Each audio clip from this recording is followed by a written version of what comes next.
Shalom from Jerusalem. Shalom, everyone. We've just come out of a bomb shelter. This is the third day of war with Iran. We've had a barrage of missiles now for 3 days. Over 600 missiles, ballistic missiles, have come from Iran. And it's caused devastation here in Israel. There's been, as far as I know, over 30 deaths so far. And over 540 people have been injured. It's been a very devastating war so far. Not all of the missiles that have been fired at us have been intercepted by the Iron Dome. And so we really are here at a very difficult time for Israel, and we really ask you to please pray for Israel at the moment. Pray for the peace of Jerusalem, and pray that this war will end quickly, and that Israel will be able to finish off its objectives in Iran. Here we are standing at the, looking over the old city of Jerusalem. It's very beautiful to be here, but also very, very sad. Just seeing everybody run to the bomb shelters and thinking of those who lost their lives last night. We were down in Herzliya and Tel Aviv, and it was really bad down there. But I'm grateful to be here in Jerusalem, waiting for the airspace to open up again so we could also get home. But we've got some amazing testimonies as well, but I think you can tell what we've been doing so far. Yeah, we've been here for already 2 weeks in Israel. We came here for a special dedication tour because we were meant to dedicate the new Messianic Center in Ramat Gan this afternoon. And we've been able to do that, but it's had to be done at the hotel itself. And we also brought a group from Australia and from America. There's been over 60 people that have come for the special time. We were also here for a conference or a retreat for young Messianic Israelis, which is called Living Waters. And that went very well. That was earlier on when we first arrived. And so over the last 3 days here, the folks that have been on the tour and also the leaders of Chosen People Global Ministries around the world have been experiencing what Israelis have had to endure for already 620 or so days since the start of this war on the 7th of October. And so we're all feeling a greater empathy for what Israelis have been going through, in and out of bomb shelters, and being uncertain about what's going to happen in the next hour or two. And so it's been difficult, yet God has used us at various times to be in the right place at the right time. Yeah, many of the people who came on this tour come to Israel for the first time, and they now going back to their countries and to their places of worship, encouraging people to pray, but how to pray more specifically for Israel. Some of the things that we've been able to do in our time here was catch up with some of the wonderful Israelis who had stayed in our home or at our Zularu lodge in Apollo Bay, and some homes across the country in Australia.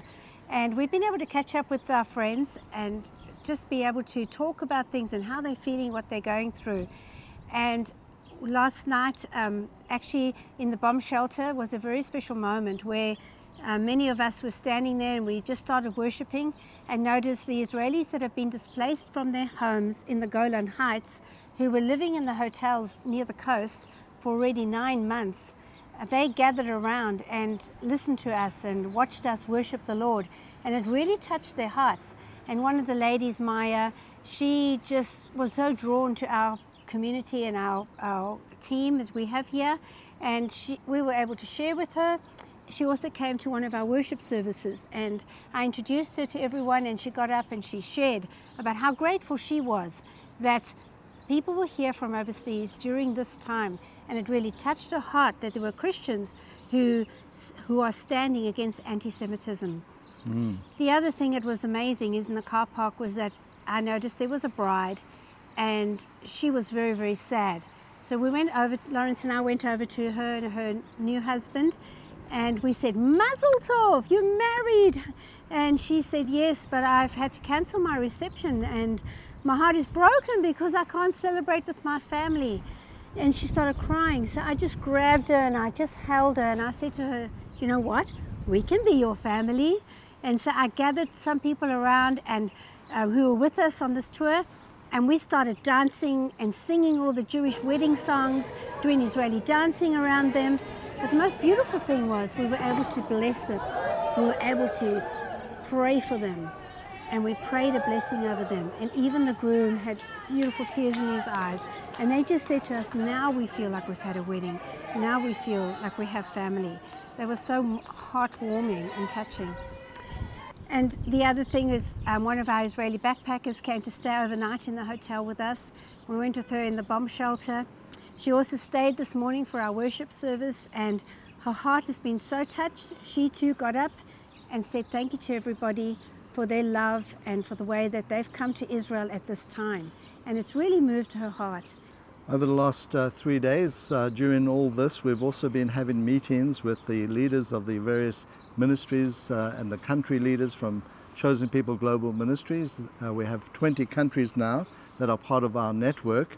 Not all of the leaders managed to get here, but it's certainly been encouraging to hear the various testimonies and stories from the various countries.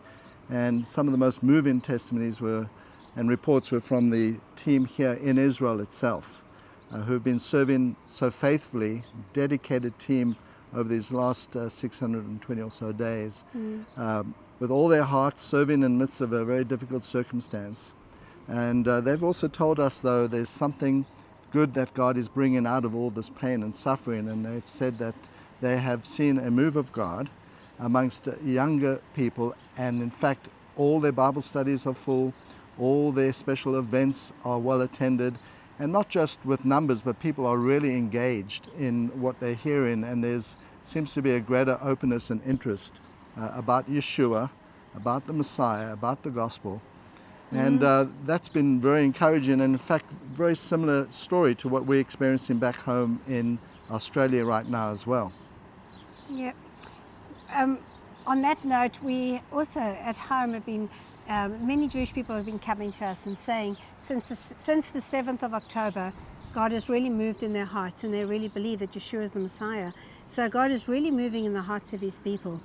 Yes, and we do ask you to pray for Jewish people around the world, also suffering under the increased anti-Semitism, and pray for Israel and the Jewish people here in the land. Pray for the Palestinians, that they too will be free from this tyranny that they are under as well. And pray that the gospel will go forth amongst the Jewish people right now in power, because we're living in pretty historic and in fact prophetic times. I think this war is showing us that we're living in the end times that God speaks about in the various prophets. And so we really have a sense of urgency to share the good news of the Messiah with our Jewish people right now. So please pray for Celebrate Messiah in Australia and New Zealand, for our work in Russia, for our partnership ministries here in Israel, and our partners around the world. We're all feeling this urgency to share the good news, to lift Yeshua higher for our Jewish people to see, because we know that the time is short, and we need to make most of these days right now. So we would appreciate your prayers. Thank you so much for those who have been supporting the work of Celebrate Messiah over these last few months and years. And we really, really appreciate it very much. Now is the time for us to be empowered to share the good news. And as you can see, we are standing in front of the walls of the old city of Jerusalem. And when I look at the walls, I think of you all being watchmen on the walls of Jerusalem. So please pray for the hostages. So thank you for being watchmen on the walls of Jerusalem. And we know that he that keepeth Israel neither slumbers nor sleeps. Amen. God bless you. Shalom from Jerusalem. Shalom, shalom.